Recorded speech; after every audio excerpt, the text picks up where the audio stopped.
All right, I know everybody is super duper hyped about this one. I mean, a Madam Web movie, what could be better than that? Not only that, it comes out in less than a month. Madam Web, February 14th. Why would you rather spend your Valentine's Day with your girlfriend or literally anyone else when you can be in the theater watching a Madam Web movie that probably has nothing to do with Spider-Man like it should? Oh, just fantastic. Cannot wait for that. But yeah, so Madam Web, it comes out on February 14th, not too far away. Um, I'm gonna watch it. I will. I'll review it and all that. We'll see how it goes. Not expecting a whole lot, but I mean, it doesn't look completely terrible, so we'll see. But yeah, we just got some interesting reports about this film that um got me excited from the headline, and then when I read further into it, it just got more and more disappointing because it was about Spider-Man in this movie. And again, doing a Madam Web movie from the start was just a weird idea because, it's going to be like all these other Sony Spider-Verse films like Venom and Craven not having Spider-Man in them. And I guess those can work, but Madam Web is the one most of all that it's like, how do you do this without Spider-Man?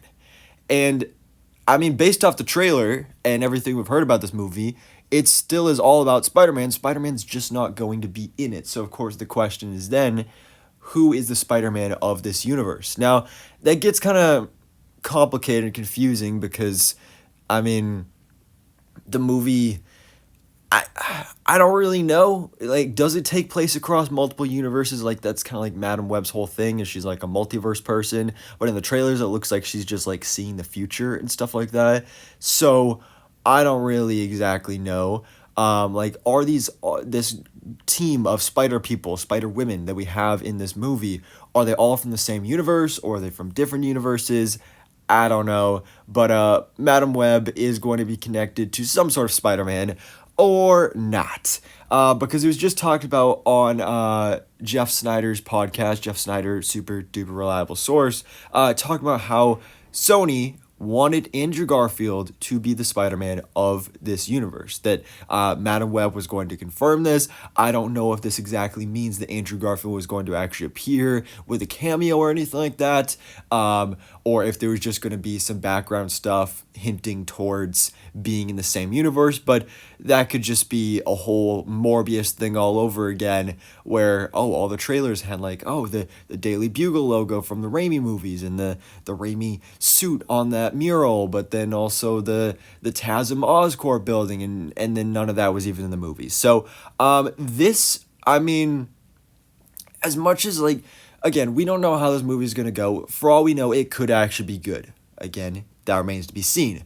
But I mean, kind of was excited about this because as much as I don't really want Andrew Garfield's Spider-Man to be associated with a movie like this, at the same time, that would mean that we're getting more of Andrew Garfield's Spider-Man. If we could get The Amazing Spider-Man 3, just get more Andrew Garfield as Spider-Man, my favorite Spider-Man, back on the big screen, even if you have to shoehorn Madam Web in there, like have him face off against Tom Hardy's Venom.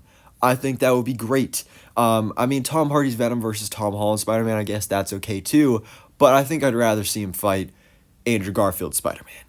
But then that's where the rest of this story comes in, because so that is what Sony originally wanted to do, and then halfway through they changed their minds and were like, no, we want it to be set in the Tom Holland universe, which, okay, so it's an MCU movie now, I guess.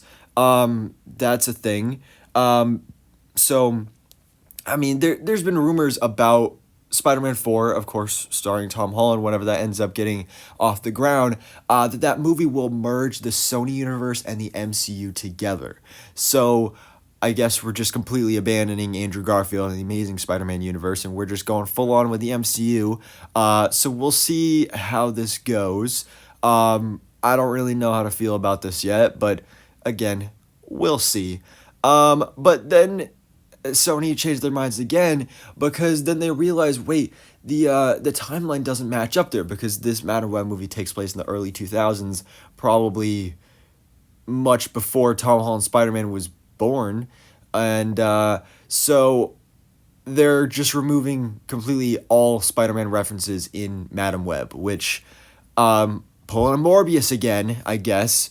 But yeah, this is a bit ridiculous. But hopefully things work out. And again, things are just all over the place. But we will see. Is this going to be in the Andrew Garfield Spider-Man universe? Is this going to be in the Tom Holland Spider-Man universe?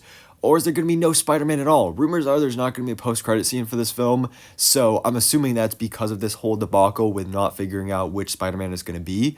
So, yeah, I guess stay tuned. But for now, guys, again, Madam Web, Valentine's Day. Look forward to that. Take your girlfriend to see this movie. What a great Valentine's Day romantic night you'll have there. But anyways, thanks for watching. Please drop a like if you enjoyed this video and hit the subscribe button so I keep you up to date on everything that goes on in the Marvel life.